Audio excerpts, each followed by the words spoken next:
Buenas noches, muy buenas noches. El programa Nuestra Historia, producido aquí en las instalaciones del periódico Presencia, les da la más cordial bienvenida. En esta ocasión tenemos el enorme gusto y orgullo de platicar con el doctor José Ángel Riquer, quien es oriundo de esta ciudad y médico pediatra, que por razones de trabajo se tuvo que ausentar de nuestra ciudad, desde luego, para poderse desarrollar profesionalmente. Él, en el gusanito de la literatura y de escribir sus historias, pues ha venido periódicamente a nuestra ciudad, a nuestro municipio, para presentarnos su material bibliográfico, que ya pues ocupan tres ejemplares, los cuales tenemos aquí a la vista de todos ustedes, amables personas que nos ven y escuchan. Y pues antes que nada darle la bienvenida, doctor, muy agradecido por estar aquí con nosotros, por presentarnos su obra literaria, y es un orgullo para nosotros en lo particular, y creo que para toda la ciudadanía chuapense, que un chuapense distinguido como usted pues esté triunfando desde el punto de vista profesional como médico pediatra y al mismo tiempo también en la literatura, ¿no? Todos quisiéramos algún día ser escritores, a algunos se nos da, a otros no, pero pues usted se ha distinguido por dominar las dos facetas, ¿no? Bienvenido sea a su ciudad. Gracias, doctor. Buenas noches. Antes que nada, un placer estar aquí con ustedes y el agradecimiento profundo pues por la invitación y poder comentar algo acerca del trabajo que hacemos literario. Como médico, pues ya explicaba usted, soy médico pediatra. También hice una especialidad de medicina del trabajo. Y en los últimos años, hace 6 años específicamente, empecé a escribir notas acerca del primer libro, El estigma de Quetzalcóatl, relacionadas con los recuerdos que tenía de mi padre. La publicación de esos fragmentos a través de las comunicaciones que tenemos ahora digitales permitió darme cuenta de que los amigos tenían un punto de apreciación acerca de los fragmentos literarios que se compartían, y poco a poco se fueron uniendo hasta unir este libro que fue el primero, El estigma de Quetzalcóatl, que es una pequeña biografía novelada de mi padre. Muy bien, muy bien. Pues antes que entrar en materia en este libro, pues me gustaría preguntarle, doctor, usted nació en las Chiapas, sí, creció aquí sus primeros años, hasta cierta edad en que tuvo que emigrar, ¿no?, por motivos de estudio también. Me gustaría saber cuál es su experiencia, sus recuerdos que tuvo en la niñez, esa niñez que pues todos los chiapenses nos gustó en aquellos años vivir, ¿verdad? Sí, desafortunadamente ya no nos tocó el trenecito que viajaba de aquí del centro de la población hacia la factoría de Pemex, pero estudié la primaria en la escuela José María Morelos, que fue el lugar donde estudiábamos los hijos de petroleros, y la secundaria en la Federal General Lázaro Cárdenas del Río, en la generación 71-74. A los 15 años ya emigré y fui a estudiar la preparatoria y la universidad en Puebla, pero a pesar de haber salido de aquí, jamás he olvidado todas las experiencias bonitas que tuvimos con los amigos. Tuvimos grandes cosas para nosotros en esos tiempos. Le comentaba yo en algún momento que para la juventud de esa época, las Chuapas era el mundo. Teníamos todo aquí: deportes, diversión, entretenimiento. Teníamos la naturaleza, el campo, la pesca. No había lugar que deseáramos tener que fuera diferente de las Chuapas. Teníamos el mundo a nuestros pies en ese tiempo. Sí. Eso es muy lindo porque realmente se vivió lo mismo que yo viví unos años antes, ¿no? La misma situación, y tuvimos una niñez muy bonita, muy hermosa, que recordamos con mucho agrado, ¿verdad? Así es. Afortunadamente nos tocó la generación del auge petrolero. En el libro del cronista, que es el segundo libro, allí se detalla el nacimiento y el crecimiento del campo petrolero en toda su extensión. Más o menos los años en que fueron apareciendo. En 1903 fue que inició su funcionamiento la refinería de Minatitlán y después se fueron expandiendo las exploraciones y desarrollos de los otros campos petroleros, que fue Francita, después El Chapo, después Agua Dulce y después Las Chuapas. Las Chuapas en su tiempo fue catalogado como el poseedor del aceite de mejor calidad. Sí, catalogado en grados B, se le llamaba. El aceite de aquí tenía el mejor. La producción era suficiente para aquellos tiempos, pero posteriormente, cuando aparecieron los campos petroleros, los yacimientos de Tabasco, los cuales por tener mayor cantidad de gas hacen salir mayor cantidad de petróleo por día, entonces eso ha hecho que todos los recursos se hayan ido para allá. Y yo creo que cuando no sé, décadas después, cuando se terminen de explotar aquellos yacimientos, algún día regresarán los equipos de perforación para acá, porque seguimos teniendo un buen yacimiento de aceite aquí en la zona. Sí, así es, efectivamente se ha demostrado, ¿verdad?, con hechos y medidas adecuadas que todavía quedan pozos por perforar y algunos que se perforaron a cierta profundidad tienen petróleo más abajo, ¿sí? Y entonces eso es bueno, ¿no? Eso es bueno porque pues nos indica que todavía tenemos otra oportunidad de seguir siendo petroleros, aunque en menor medida que los inicios, obviamente, ¿no? Lo que tuvimos en aquel tiempo creo que no se va a repetir. No, hay épocas que son inolvidables. A nosotros nos tocó la época de oro de las Chuapas, creo, y afortunadamente la disfrutamos. En la actualidad ha decaído la economía en base a que se tuvo que mover la mayoría de los equipos de perforación hacia Tabasco. No sé cuándo nos toque regresar a la productividad abundante de petróleo, pero mientras tanto, pues la alternativa ha sido la ganadería, la agricultura, la pesca, y de eso se mantiene la población, más que nada. Así es. Se pronosticaba, ¿no?, en aquellos tiempos de los 80, cuando empezaron a movilizarse los equipos de perforación hacia Tabasco, que pues las Chuapas iba a ser un pueblo fantasma, ¿no? Y afortunadamente no fue. No. Salió el campo chuapense a rescatar a la ciudad y hémonos aquí todavía fuertes. Es diferente la economía, definitivamente se nota el cambio, se nota la decadencia en cuanto al potencial económico, pero el empuje comercial, agricultor y el relacionado con la pesca han sido suficientes para mantener un buen nivel de vida en la población. Sí, doctor. Entonces, usted que vivió esos años, ¿no?, de niñez, ¿qué juegos teníamos acá en nuestro pueblo en aquellos años? ¿Qué jugó?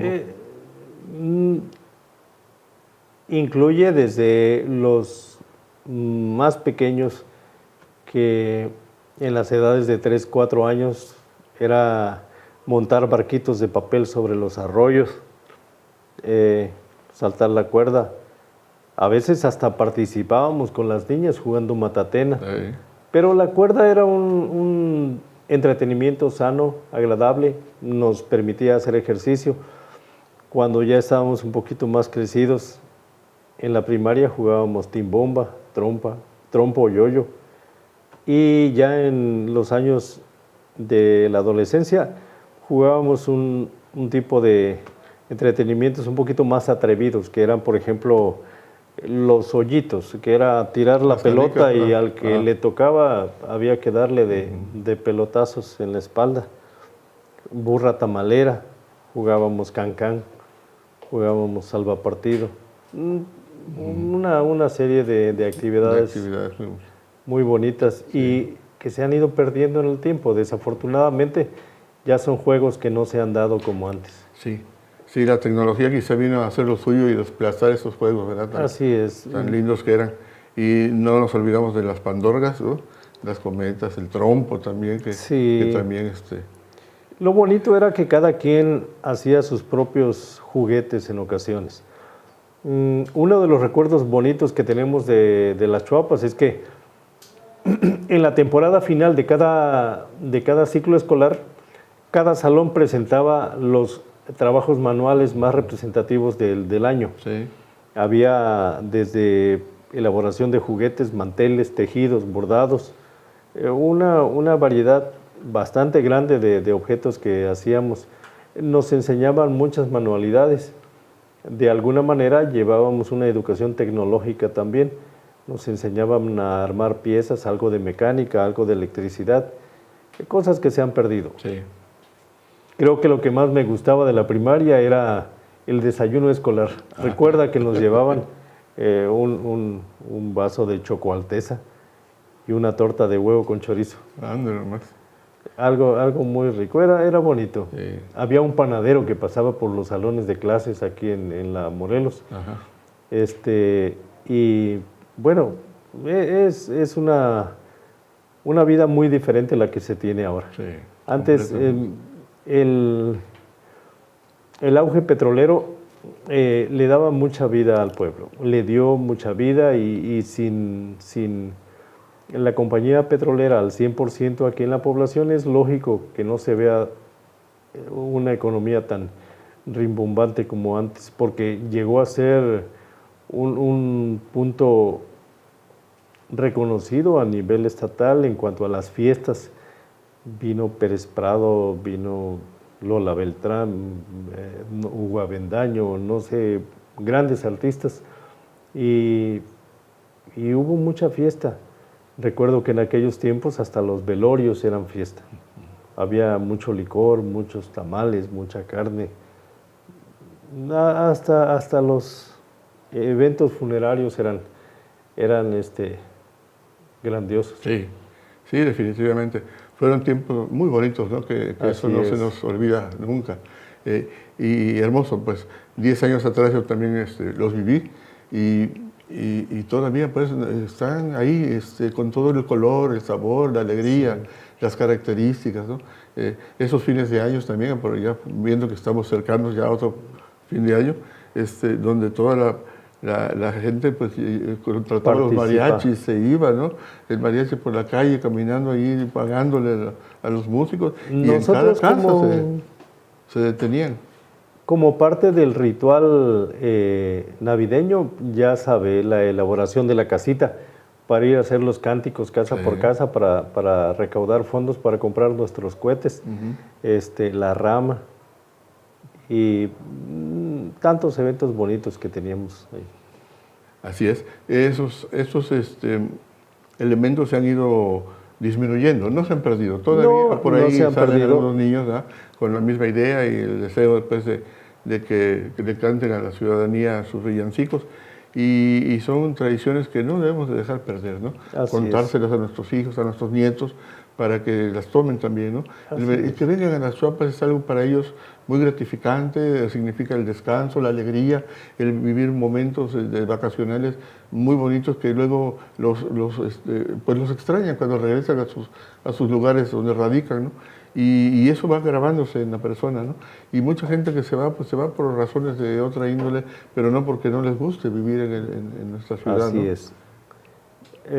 A mí me tocó emigrar a la edad de 15 años buscando progresar en el estudio y afortunadamente se dio la oportunidad de entrar a la universidad y como bien lo dice, el motivo de la ausencia del poblado no era por querer tener algo diferente al pueblo, sino porque había una necesidad de crecer más en el estudio. Sin embargo, los libros que he escrito todos se desarrollan en el ámbito choapense. Es un lugar que jamás he olvidado y para mí sigue siendo mi pueblo donde quiera que esté y en cualquier lugar, a pesar de que haya tenido bonitas experiencias y haya podido desarrollarme como profesionista, mi pueblo siempre será Las Chuapas. Nunca he olvidado todo lo que tuvimos y todo eso lo vamos plasmando en cada libro. y todos los que vengan más adelante seguirán siendo desarrollados en el ámbito de las choapas. Qué bueno, eso es excelente.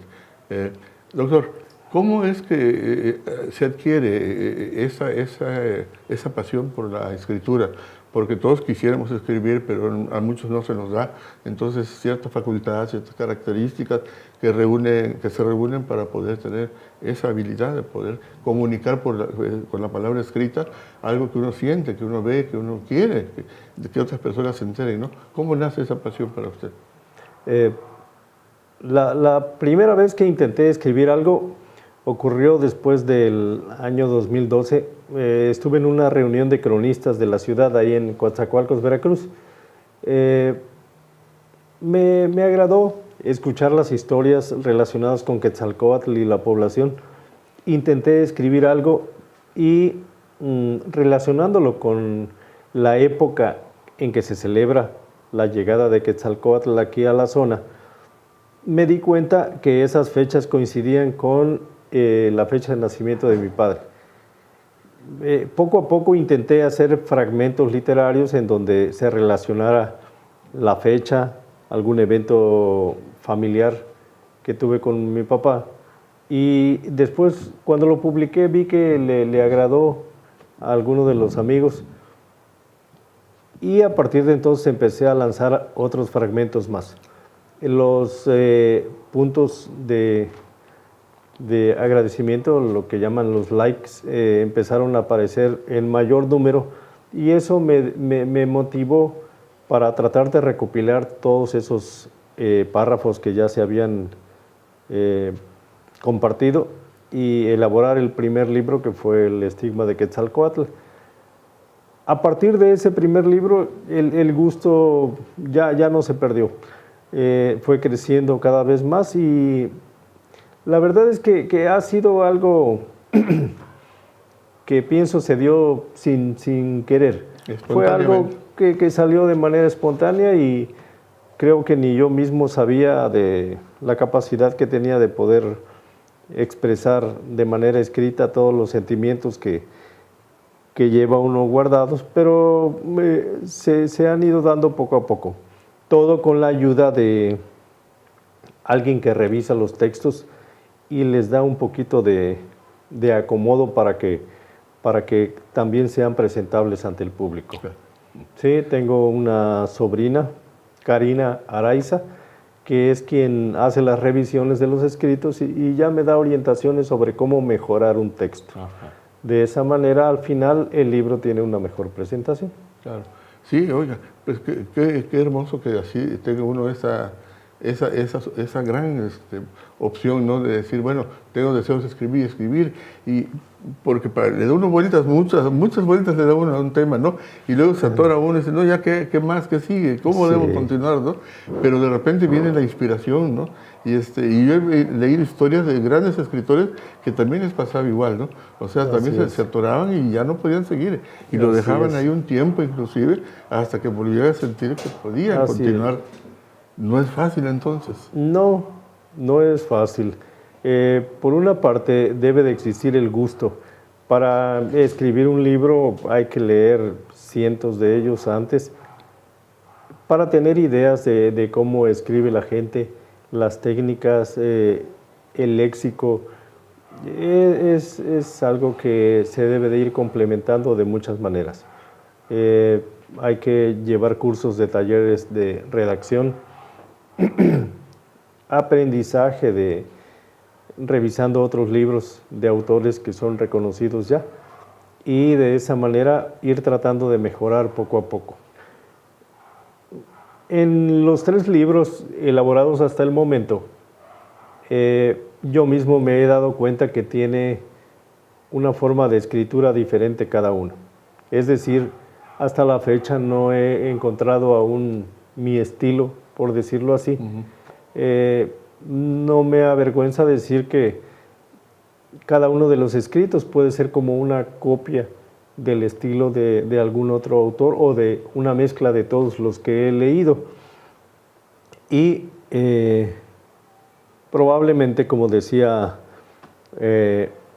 Karina, cuando revisaba mis textos, que algún día podría lanzar quizá o elaborar un libro que fuese relevante, pero eso lleva tiempo, 15 o 20 años, así es que esperemos a ver si llegamos a ese tiempo para poder tener un libro ya con un nivel más alto. Ay, caramba, pues yo también espero llegar para poderlo leer. Es casi un compromiso que hacemos, ¿no? Bueno, sí, doctor. Sí, qué bárbaro. Doctor, brevemente, ¿no? Su impresión sobre sus 3 obras. ¿Hay alguna que tenga más afecto por ella? ¿Alguna que sea su preferida, su favorita? ¿Alguna que no le haya satisfecho realmente? No, es que cada una tiene su motivo de ser. La primera fue el deseo de expresar todo el sentimiento que tengo por mi papá, la memoria de todo lo que viví con él fue bastante agradable y de alguna manera quería expresarlo, y a pesar de que su vida fue un tanto borrascosa, la novela intenta suavizar todos esos eventos que tuvo al final de su vida. El segundo libro, El cronista, básicamente fue una petición de los compañeros que pedían saber del pueblo, que se diera a conocer lo que tuvimos en algún tiempo, y también lleva incluido una historia de amor entre el cronista y Estela, que al final tiene un final melancólico por el hecho del fallecimiento del cronista, etc. Es un sabor diferente de lo que es el amor de padre. Aquel está reflejando un poquito el amor de pareja, y el último, el de ahora, es una novela costumbrista en la cual se trata de definir la importancia de las decisiones que puede tener uno en la vida. Los personajes de la novela El Guapacal van mostrando una decisión equivocada durante el desarrollo de su vida, lo cual les trae como consecuencia pesares, desamor, dolor en general. Dentro del libro, uno de los personajes principales es el demonio. En este caso tiene el nombre de la chaneca, como lo conocemos aquí en el pueblo. Es un demonio, un monstruo de la selva que nos puede devorar, y que en realidad lo hace cuando uno no toma decisiones adecuadamente en la vida. El personaje principal, que es Juanito Sabatey, viene a concluir su vida viviendo un verdadero infierno, ¿sí? Y es entonces cuando la chaneca resalta más. Esa chaneca es algo que viene dentro de nosotros. La misma Biblia habla de que es más fácil ser malo que ser bueno. O sea, para lo que hay que luchar es para mantener una bondad y una benignidad durante la vida. El demonio sale con facilidad. Lo que es difícil de mantener es la bondad durante todo el tiempo.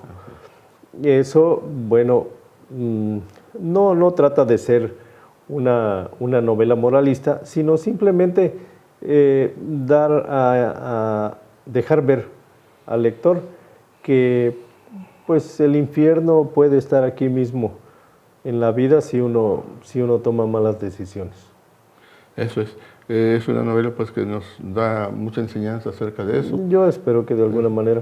Para reflexionar, ¿no? Sobre todo, ¿no? Así es. Y ya lo que habla de 3 generaciones de la familia, ¿no? Sí, desde el abuelo Arnaldo Sabatey, Juanito Sabatey, que es el hijo, y el nieto repite de nombre Arnaldo Sabatey nuevamente. Y los 3, de diferente manera, tienen las mismas consecuencias negativas por malas actuaciones en su vida. Sí. Lo interesante de la novela es que se sitúa también en las diferentes etapas que ha vivido la población, ¿no? Así es. El abuelo, pues la perforación original del petróleo. Así es. Y luego seguimos. Juanito Sabatey, que ya vive con con la perforación de equipos renovados, donde ya entran los equipos DINA. Y por el último, Arnaldo Sabatey Nieto, que es quien vive la modernidad, la época de los porros en la universidad, la aparición de los reclamos a través de panfletos y a través de mítines estudiantiles que congregan después a los comerciantes, a los transportistas, y van luchando en contra de todo eso. Es parte del reflejo de lo que viví en la universidad, ¿sí? A mí me tocó conocer al grupo del FEPS, que era el Frente Estudiantil Popular Socialista. Era un grupo de porros que llevaban armas a la universidad, entonces se manejaban de manera más brusca. Había esos llamados dinosaurios que solo se dedicaban a estar haciendo mal.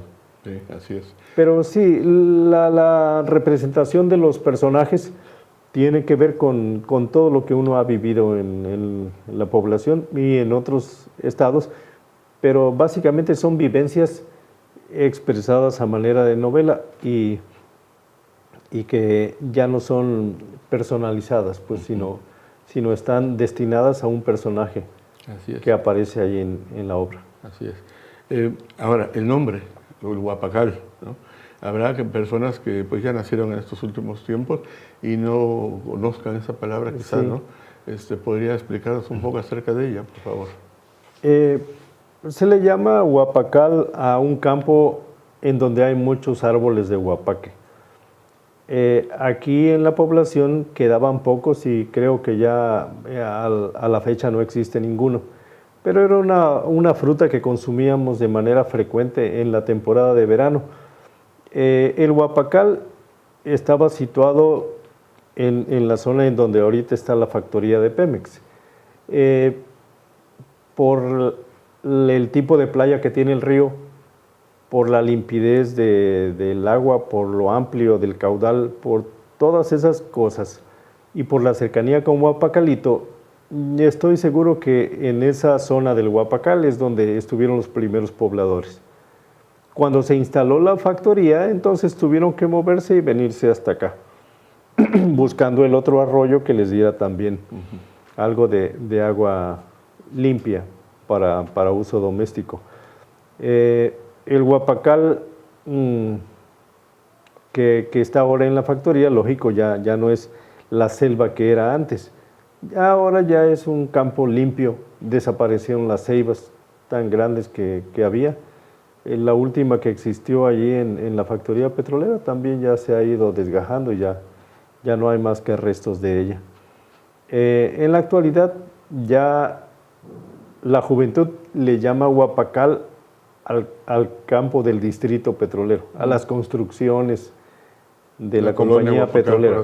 Sí, y la colonia que es Huapacal, pero Huapacal era toda la zona donde estaba el campo de Huapaques, que era zona de cacería de los lugareños.